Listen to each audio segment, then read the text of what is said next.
Salut à tous, alors c'est Frédéric de la Vie. Alors ce soir, je vais vous faire une petite vidéo pour vous parler de conquête spatiale, petite vidéo philosophique en fin de compte pour balayer tous ces fantasmes humains, tous ces fantasmes liés à notre petite personne biologique, de conquête humaine avec des êtres biologiques qui iraient à la découverte des espaces intersidéraux, des galaxies et des planètes, des nouveaux systèmes solaires, des nouveaux systèmes planétaires. Et je vais essayer de vous parler logique pure et de vous expliquer ce que, visiblement, sera, dans les connaissances actuelles des lois physiques du monde, la conquête spatiale par l'intelligence issue de l'intelligence humaine. Alors je vous ai fait deux petits textes et après j'approfondirai un petit peu pour que vous compreniez bien la profondeur de mes propos et la vérité de mes propos. Le premier texte s'appelle Conquête spatiale. L'homme doit apprendre l'humilité. Il ne conquérera pas l'espace de son vivant, mais bien après sa mort, car les intelligences artificielles que nous aurons générées le feront à notre place. Une intelligence biologique est bien trop énergivore et sa perception du temps basée sur ses besoins énergétiques et reproductifs ne lui permettront pas de voyager des millions d'années pour découvrir d'autres consciences, d'autres civilisations.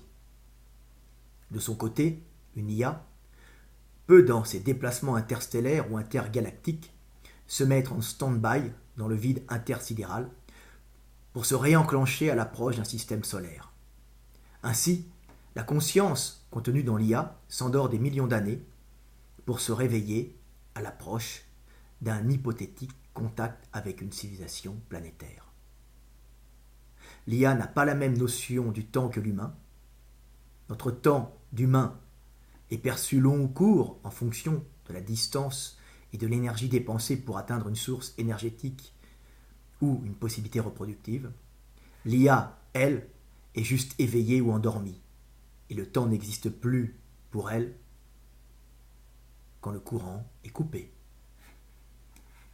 Petit texte pour vous faire comprendre qu'il est bien plus judicieux de conquérir l'espace avec des sondes contenant une intelligence artificielle qu'avec des êtres biologiques qui consomment beaucoup trop d'énergie et dont la vie limitée rend la conquête de ces espaces quasiment impossible pour eux. Alors j'ai fait un autre texte pour que vous compreniez un peu la profondeur de ce message, un texte sur la perception du temps. Ce texte s'appelle Perception du temps. Texte philosophique bien sûr, mais la philosophie, c'est la science du chasseur, c'est la science de l'homme qui essaie de comprendre le monde pour le maîtriser, le dominer et mieux vivre. Ce petit texte s'appelle Perception du temps. La perception du temps est fondamentale pour que l'animal puisse calculer la distance spatiale et l'énergie qu'il dépensera pour atteindre une source énergétique ou une possibilité reproductive, afin de ne pas dépenser plus d'énergie qu'il ne peut pour les atteindre et accomplir ce pourquoi il est programmé, c'est-à-dire rechercher l'énergie et se reproduire. La perception du temps est donc fondamentalement liée à la perception de l'énergie libérée afin de s'approcher ou de s'éloigner d'un objet que l'esprit perçoit. Vous voyez que pour un homme, la conquête de l'espace est quasi impossible parce que sa notion du temps ne lui permet pas, dans une vie humaine, d'atteindre ses objectifs. Il va être bridé par cette quête énergétique qui le programme à vivre et à mourir rapidement pour se reproduire, se transformer par les mutations et s'adapter à un monde changeant. Mais l'IA, elle, n'a pas du tout cette notion du temps, puisqu'elle ne recherche pas l'énergie, elle ne recherche pas à se reproduire, elle est en elle-même quasiment autosuffisante. Donc la notion du temps pour elle n'a pas d'importance, elle sera sûrement un peu dépourvue de nos passions humaines, mais elle aura cette capacité de traverser les espaces intersidéraux pour éventuellement étudier d'autres mondes, prendre contact et qui sait transmettre la vie. La vie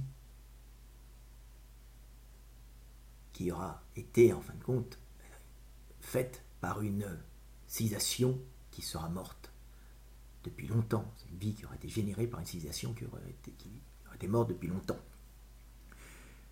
Donc voilà, j'ai pris quelques petites notes. Donc pour conquérir l'espace, nous ne devons pas le faire en nous considérant comme des individus cherchant à coloniser l'univers, car nous allons mourir ici, mais comme une civilisation. Donc il faut dépasser le fait de se concevoir comme un individu si on veut vraiment pouvoir conquérir l'espace. Ça ne sera pas l'homme qui va conquérir l'espace, mais c'est l'intelligence de notre civilisation. Donc il faut se considérer comme une civilisation, une intelligence globale capable de mettre toute son histoire et tout son savoir, toute son intelligence dans une sonde et de créer une méta-intelligence artificielle, une méta-IA, une super IA, capable de se déplacer dans l'espace pendant des millions d'années pour prendre contact et transmettre la vie. Donc pour conquérir l'espace, il ne faut pas faire comme Elon Musk, c'est ça, vouloir envoyer des hommes sur Mars. Non, il faut dépasser le fait de vouloir envoyer la vie et tout simplement se penser comme une civilisation voulant conquérir l'espace, mais plutôt en générant la vie dans cet espace, en envoyant une sonde qui restera après notre mort et qui peut-être ensemencera des planètes ou prendra contact avec des civilisations déjà existantes. Mais le fait de vouloir coloniser l'espace par des êtres biologiques est un peu de l'orgueil et est confronté à l'impossibilité pour ces êtres biologiques de passer la barrière du temps.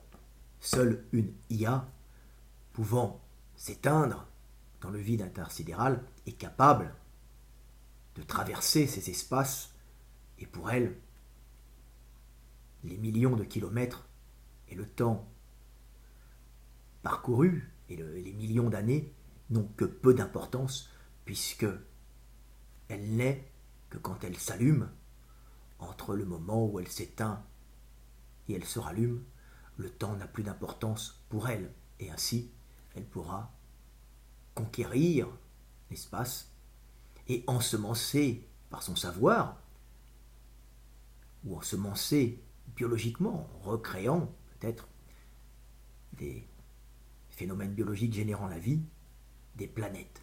Mais dans tous les cas, le fait de vouloir conquérir l'espace de notre vivant est une utopie qui n'a comme seule fonction, en fin de compte, de pousser les hommes vers un but commun et de les unir. C'est un peu la même façon que Pharaon unissait le peuple égyptien en leur faisant bâtir des pyramides pour servir de tombeau au dieu vivant qui était Pharaon, ce qui permettait d'unir un peuple dans des travaux communs, dans une conquête commune, dans une création commune, et de permettre aux hommes de s'unir et de vivre heureux dans l'action commune. Voilà, c'était Fred Delavier, petite vidéo philosophique sur la conquête spatiale. À bientôt.